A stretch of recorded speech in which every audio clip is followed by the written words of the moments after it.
born just outside of Detroit, Michigan, and like close to a place called Dearborn, which is, if anybody's ever been to Michigan, is like the fusion, like center of Filipino and Arab culture. They're just neighbors and BFFs. Being born in Detroit, like where there's such a fusion of Filipino culture and Arab culture, I think that I've always learned to consider myself home wherever I am. And we lived in Detroit till I was really little, and then I actually lived in the Philippines for about a year. I went to school there. I went to school in Baguio, up in northern Philippines, and that felt like home. And then we moved to Texas, and I guess if I was going to say home at this time in my life, I would be meaning Texas. But I always, in my heart, considered when I go to the Philippines, I'm also home. And because I was immersed in that culture growing up, because my mom's Filipino, so I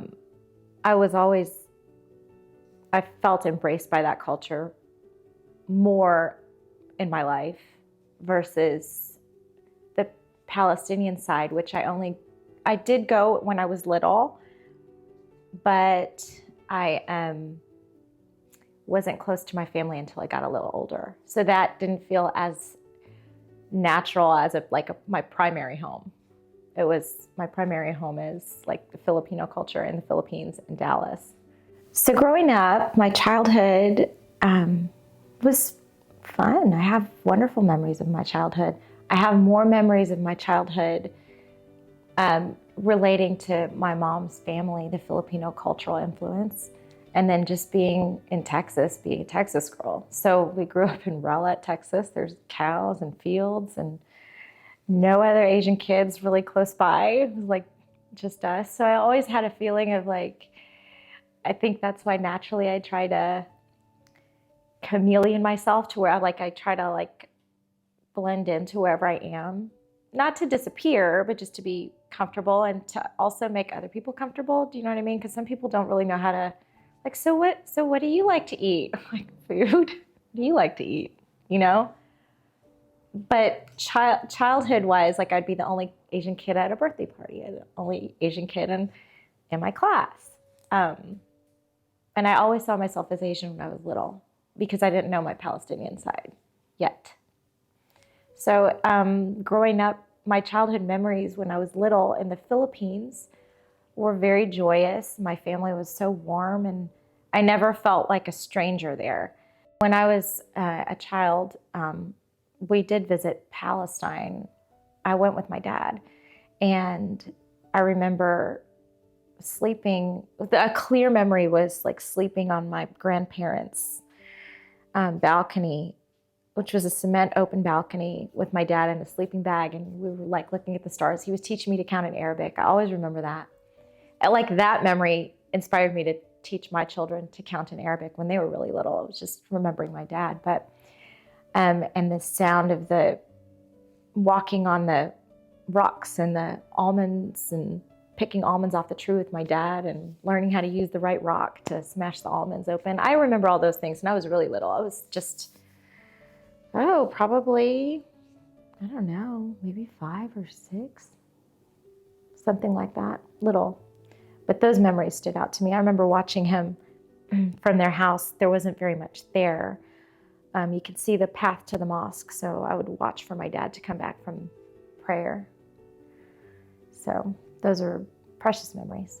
I've lived in the DFW area my whole life, specifically Rowlett, Texas, and we moved here from Detroit because my dad's family, his brother, was here. We actually lived with them for a little while, which, according to my mom, was wild, but was also, the beginning of being kind of introduced to my dad's family. That didn't go over well right in the beginning. I wasn't, we were not a traditional choice for a family for my dad, according to his family. And so they didn't accept us in the beginning because, as people do, they didn't understand. So they kind of pushed it away. So it was the beginning of us kind of being introduced to my dad's family. And as it went on throughout my life, anybody that met my mom from that side, she became such an icon. Like, they love her, they look for her, they want her around. So she was kind of the bridge to connect. I know I'm Asian. I'm a person of Asian descent. I don't look all the way one thing or the other. So I don't really feel like, because we live in Texas and there's a huge and beautiful Hispanic community and culture here, a lot of times I was just kind of washed into that group, and they were like, "Oh, you're not Mexican?" And I'm like, "I'm not Mexican. I'm Filipino and Palestinian." They're like, "What?" Because first of all, as I was growing up, people hearing me say Palestinian, I got confused for everything from Pakistani to, I don't even know. Like, they would just be like, "Aren't you Saudi Arabian?" I'm like, "No, I'm not, but that's not a thing, but I'm Palestinian." But, so I think a lot of it was that they just kind of assumed I was part of the Hispanic community. So when I started going to a Filipino church, I started seeing myself as growing more into my Asian culture, my Asian background. And when I started seeing myself kind of veering toward or being embraced by that Asian culture more, I started hanging around more Asian friends and eating more Asian food, because Filipino food is fabulous, but it's not typically it's kind of a fusion food because we're a fusion culture. So I would eat Vietnamese food, I would eat Korean food, Laos food, Thai food. So it was just kind of growing into that.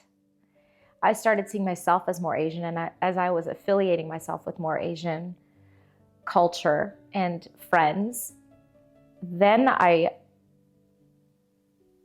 felt more at home. But the weird part was I didn't look the same as them. So then again, I was an outsider in that community visually. I didn't look like my friends. So again, kind of going back to how I grew up, kind of trying to blend in wherever I was, but I always ended up kind of standing out a little bit, not looking the same and not being the same. And when I was growing up, that was hard. You kind of want to find your community, find your look, find your friends, find your safe space. And I feel like I think I might have been always looking for that until I got older. I feel like the idea of discovery is kind of funny to think about it as because I am myself. I am and have always been half Filipino, half Palestinian, but discovering and diving deeper into kind of the food, the culture, the music, it impacted me because I instead of being a little more quiet about it, or not embarrassed, but kind of I knew if I was going to say I'm Palestinian or Filipino, people would recognize Filipino. They wouldn't understand the Palestinian part. They'd be like, "So what's that? Where is that? What is that?" Growing into that community, growing into my Palestinian, the love of being Palestinian, because now I'm very proud of it. And I like to tell everybody that I'm Palestinian. I didn't have that all my life. I was always a little bit quiet about it because I didn't understand the culture. I didn't understand the food. I didn't understand the religion. I was a Christian, Texas, half Filipino kid. That's always how I identified myself until I got older. And I got more involved with my dad's family and the community, which is a huge community, a beautiful community here in Texas. But I didn't immediately feel connected to it. But as I started spending more time with my family, spending more time eating the food, going to the weddings, wearing the beautiful clothes, the embroidery, it changed my identity that way. Like I identify proudly as a Filipino Palestinian because I feel like I know the cultures more now and I embrace them deeply.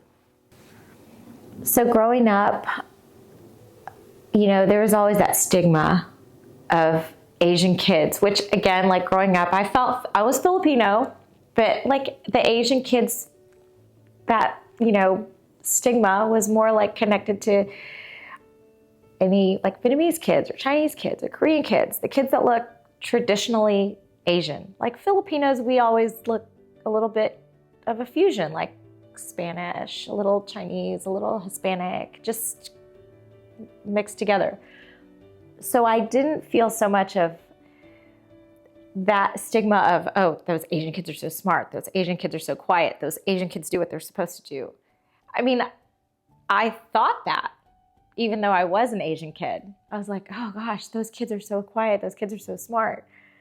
I wasn't quiet and I wasn't that smart. It was like creative, but that's how it felt. I felt like I was looking at the Asian kids, not being part of the Asian kids. And then when my strong memory of going home crying, I remember in elementary school, it was during Desert Storm.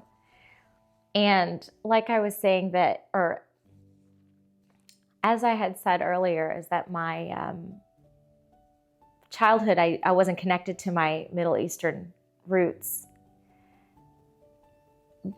But when Desert Storm came up, my name is Shadia.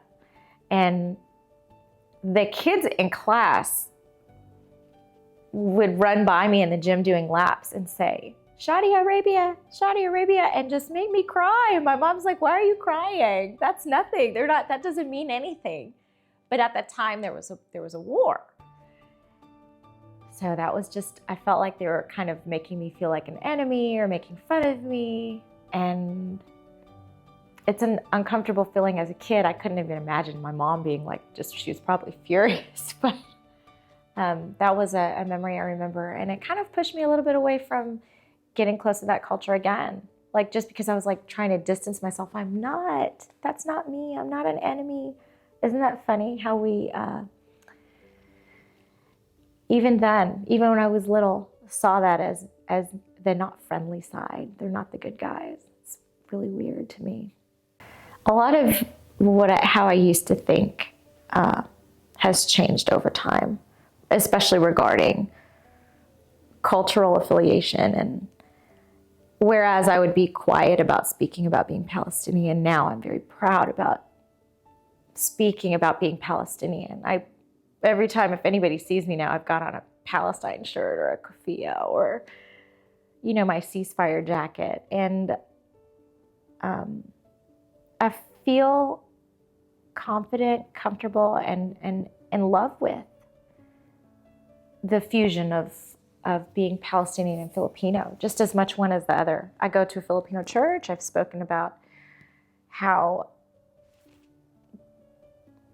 being the only member in a Filipino church that also is Palestinian, it gave me a chance to connect to the congregation who a lot of Filipinos, I think it goes back to being influenced by the early missionaries, that they have such a strong affiliation with religious correctness and loyalty to the biblical scriptures. And so a lot of Filipinos feel like they naturally have to support Israel because of the Bible. And to me, it was hard because in my church, that is the natural gravitation. They're like, oh, we're going to pray for Israel. We're praying for Israel. And I maybe not so quietly reminded them that I'm Palestinian, and also there are Palestinian victims in this circumstance that have suffered. And if you're not saying that we're praying for all of the victims of war, that to me does not translate as a very Christian belief and outlook. And so I've had a hard time connecting and keeping connected with my faith because of the Filipino influences, like how much they align themselves with supporting Israel, but not realizing that Palestinians are suffering tremendously, and to not have any sympathy or empathy for those suffering was very difficult for me. So now I feel like I am as much and more deeply rooted to my Palestinian connection. And seeing so many alignments between the two cultures too is so interesting, because I don't know a lot of people like me. There are a lot of half Filipino Palestinian people, as I found out, which is crazy. But there's a lot of alignment in between both cultures that Filipinos wouldn't see and Palestinians wouldn't see. They don't see each other as aligned. They see each other as strangers, the cultures. But even in textiles, even in the weaving of the kufiyah and how they're done on these beautiful looms with these natural cotton threads, it's the same in the Philippines. We were watching, my cousin is a weaver. This is her fabric that I'm wearing.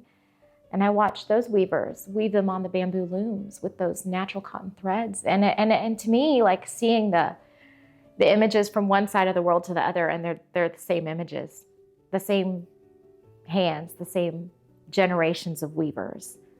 It's incredible to me. So, and actually this kufiyah, I brought this back home to Texas with me from one of my trips to Palestine. It's all smashed and worn, but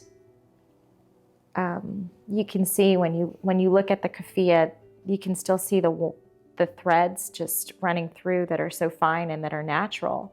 And it's really similar to also the threads that I'm wearing on this shirt. I mean, they feel similar. And I was so lucky to grow up with those two parts of me being separate, and then being able to see how they can fuse together. It makes me feel more comfortable being myself, knowing that they're aligned in that way. And it's generational. It's not like you can just train somebody. It's the families that do it. So you can't just move a loom. You can't just like go, let me go buy one. It's the same loom that's been in the same home by the same family. So it's such a richness of both cultures. So socially and politically, I've always been, a person of the people. I've always been involved with community service and being involved with raising money. And right now, a lot of it is, trying to save dogs. And like my husband's not that happy about that, but helping. I think I got that from my mom. My mom was a nurse, as many Filipino kids can also say. And so I think that her nature of nursing and literally hands-on helping people always inspired me. So I think my mom having that nursing background has always inspired me. So I always want to help. I always want to be helpful. I'm always like, do you need me to get there early so I can help? So even now in my 40s, I am still helping. I'm volunteering at my kids' school, PTA. I do a lot of work in production and styling for fashion shows around town that are for nonprofit fundraisers. And that's been such a joy in my life to be able to work in something that's fun, like fashion, but it's always for a cause that raises money for charity. So that's always something I love to do. I still love to do, and I don't want to stop doing it. So that's what I do these days, besides getting more and more involved with the movements to support Gaza and the trauma that the Palestinians are experiencing overseas these days, it is just really hard to shake it off and go on with a normal day, knowing that you are almost helpless here. So I am very vocal about supporting Gaza and supporting Palestine and all the people who are suffering right now. That's something that I devote a lot of time to during my day. You know, there was a time that my husband and we were traveling to Mexico. And I was stopped at security. I'm never stopped at security. I just hardly ever get stopped. The guy was holding my passport and he saw the stamp of Israel in there. And he said, that's what you get for having the stamp in your passport. At that time, my brother and I are American citizens. We don't have Hawiyah. We don't have a Palestinian passport. We were able to go through Tel Aviv. So that's why the stamp from us traveling is an Israeli stamp. We didn't have to go through Jordan. And so because of that, I remember calling my mom and crying, and they were like, I was telling her, we almost missed our flight. They're not letting me through. They said it's because I have this Israel stamp in my passport. And she didn't know what to say. I didn't know what to say. I was so upset I could barely get my things back in my bag. And then I do remember again, I remember another memory that when we were leaving Palestine, we had gone through the Israeli to the Tel Aviv airport. I was going home with my uncle and my cousins. They were leaving. They had been living there, but they're American citizens. They've been living there for school. The kids have been going to school, and I was coming home with them, and they were moving back home. They had all the foreigners going through these two lines. It was like everybody and Palestinians. It was like everybody. Every U.S. citizen, Asian citizens, everybody was going through this one detector door. But we were Palestinians, and we had to be set aside and go through this other section. And they took every one of the suitcases that we had. They dumped them upside down onto the conveyor belts. I mean, socks, underwear. You know, you're a teenager. You're like, oh my God, my underwear's out there. And they were just swabbing everything with the metal detector, your bra, your socks. And it was just like mind-blowing, you know. But there were so many luggages because it was all my cousins, my uncle, and myself. They were pulling things out and going, what is this for? What is this for? And my uncle was so upset because it was taking so long. I mean, we were there for like hours and we missed our flight. And I remember that I didn't understand what was going on. Why were they dumping everything out? We had packed it all so carefully. They dumped it on the conveyor belts, and they ran that whole thing through the detector and then took every piece, and they were swabbing it with those metal detectors. And they were like, throw it back in your bag, hurry up. Hurry up. I'm like, oh my God, we packed for like 2 days. Hang on. You have to try and get it back in there, shove the case closed, and then you go into your interrogation room. They make you take off your socks, your shoes, put them through the belt. And it was forever. We missed our flight. They were not going to help us out and get another flight. They said that you should have been here early. We were there like 4 hours early. We left on time. We knew what it was going to be like. We know what it's going to be like. We always have to travel that way. But they just didn't think it was their fault. They thought it was our fault because we weren't there like 6 hours early. So we went home, which is not a short drive, especially with all of the checkpoints we had to go through. Got home, packed we didn't take those bags with us, and we went back the next day, and then early enough this time, and then we got to go home. But they just really were not going to help us out with that. My uncle was so upset. I remember him calling, and my dad was with him. They didn't know what we were going to do. It was so many tickets, so many plane tickets, so much money, and so much time. I've really found some of my favorite places around town at this time in my life. Because before, I was always comfortable everywhere I went. And I was always around, like, all of my best friends, my closest friends are all different nationalities. We have a global community that's my closest friends. But always, like, 30 years I've been at my church in Pleasant Grove, this little tiny Filipino Methodist church. And I've always felt at home there. But lately, I've also started finding a lot of places that I also love to be. I love to be at Big Dash, this little ice cream spot with my kids. That's like their favorite, because the ice cream really does taste just like overseas. Like, we just stretch our ice cream out when we were little, and I see my kids doing it. So I love that place, and I go there all the time. I love meeting people there. In any of the Middle Eastern coffee shops. You know, my favorite place in Texas, like, to get Arabic food is right here at Richardson. And it's a little bakery, and they bake their bread in-house, and it's just the most lovely, fresh grocery, the cutest place. And it's funny that surrounded by food, like, food is where I find my love, like, where I love to be, in places that are like, they serve you food, or they share food with you, and that connection to your homeland, you know, the bread, the fresh bread, the smells of the spices, and the smells of the baking pastries. It's like such a instinctive response of just, oh, I love being here. After losing my mom, I think that she's always inspired me, but I think after she's been gone, she's with me more than anybody else in everything I do.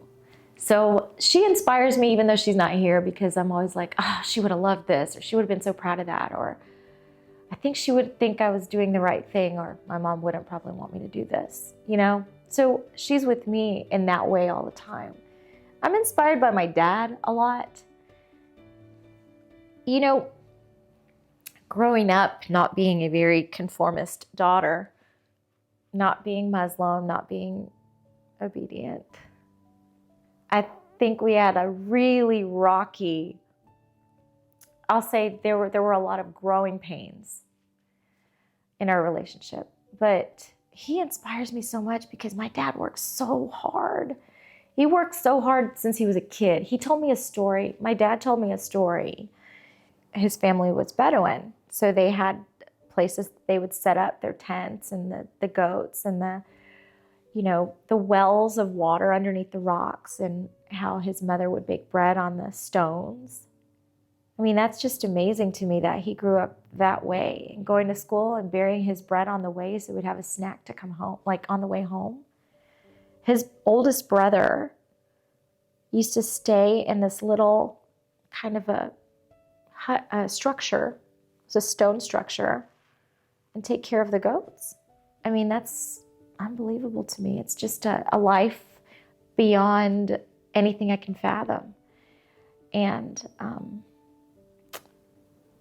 from that, he really dedicated himself to studies and working through school. And he was one of the top 10 students in the country. And he gained, after all that, he was awarded it wasn't a scholarship. He was awarded like admittance to come here for school for engineering. And I think he started out in New Jersey, and then eventually ended up in Michigan. Worked as a maintenance man, met my mom, who was a nurse, on a blind date. She's 10 years older than him, and when she found out how young he was, she was like, yeah, that's not probably going to work out. But, anyway, as it goes, the story, they just fell in love. And he used to tell me some of his happiest memories were in the Philippines. They ran over there, and he just fell in love with the culture there. And but he inspires me because he really worked from the ground up. And when he came to Texas, he started his own little car stereo repair shop in Garland. It was really small. And he would tell me when I was little, You know, I had to sleep in parking lots of flea markets to sell these repaired radios to get a good spot for the market. And then he had his own store, and it was small, and he expanded it. Now he has his shop that's still there, you know, 40 years later, believe it or not. And he's still there. So he inspires me every day. He's such a hard worker. I think it's important for future generations and our kids now to grow up embracing their culture. It's something that a lot of people my age, a lot of my friends that are my age from different cultures, it wasn't a priority. They really wanted their kids, the parents that came here from all different backgrounds, all different journeys to try to get here. They wanted their kids to just fit in. They were like, don't learn this language, learn English. Make sure you study so you can be a doctor, be a lawyer, be a nurse. They were just really pushing that American dream narrative onto their kids, and it's like a blanket they would cover their kids with, their hopes and dreams.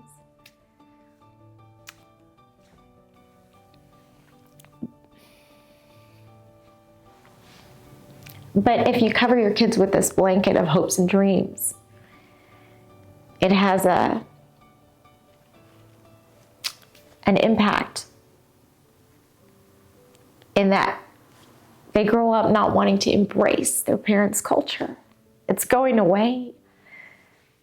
I think it's important to try to find balance between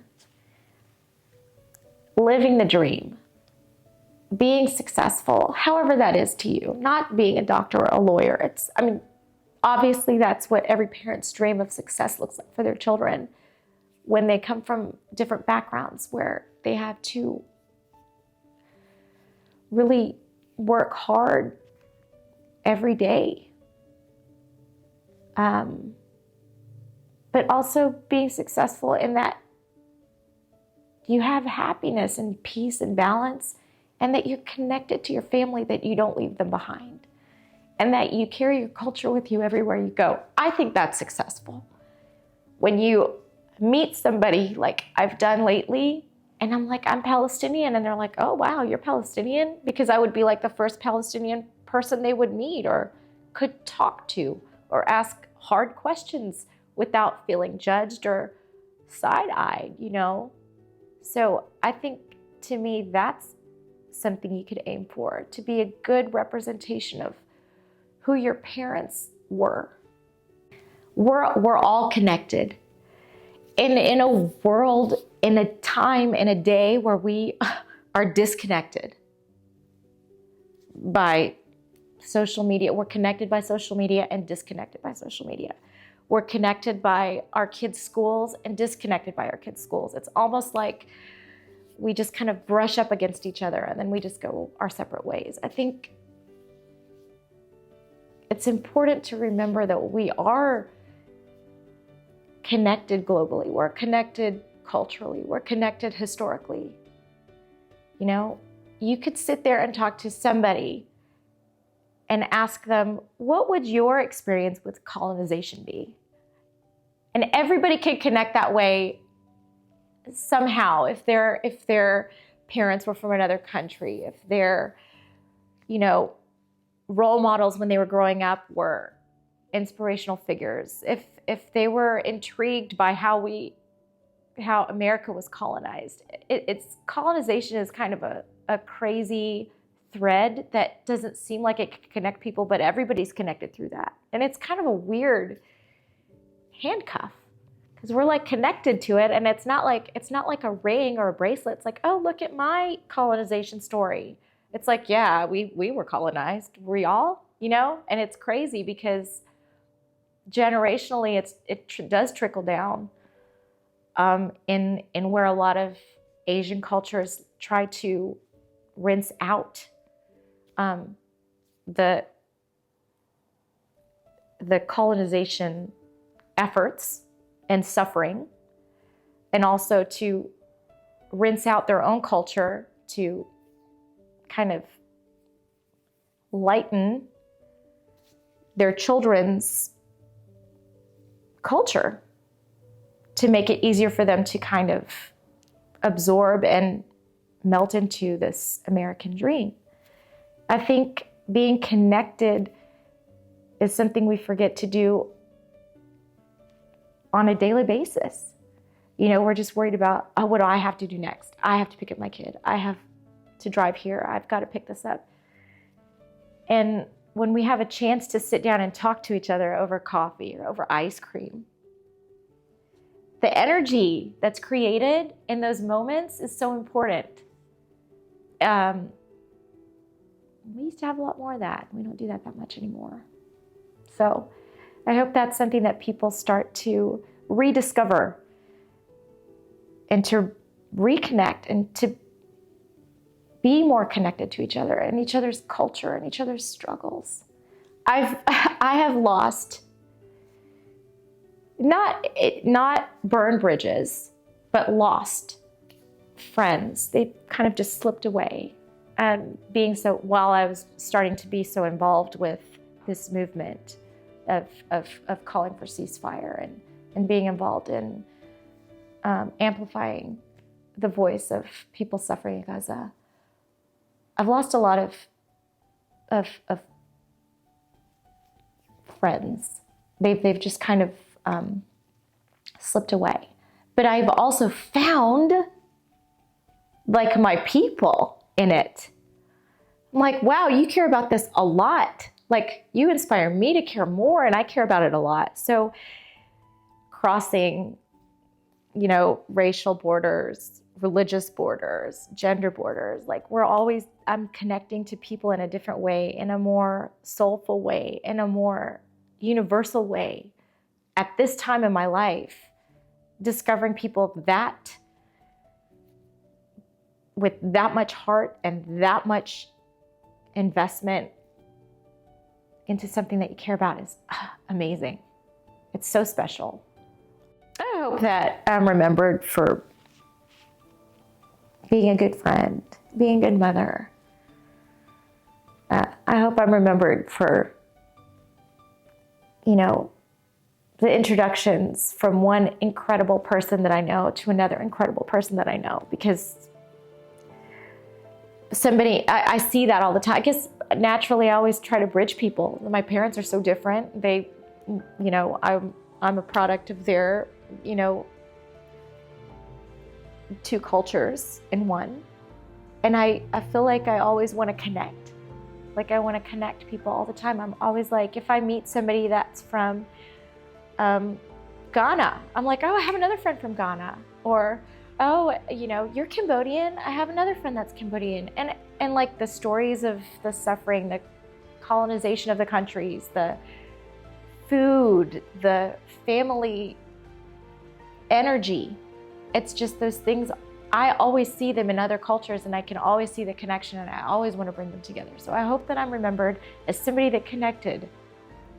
That's what I think. That would be something I'd like to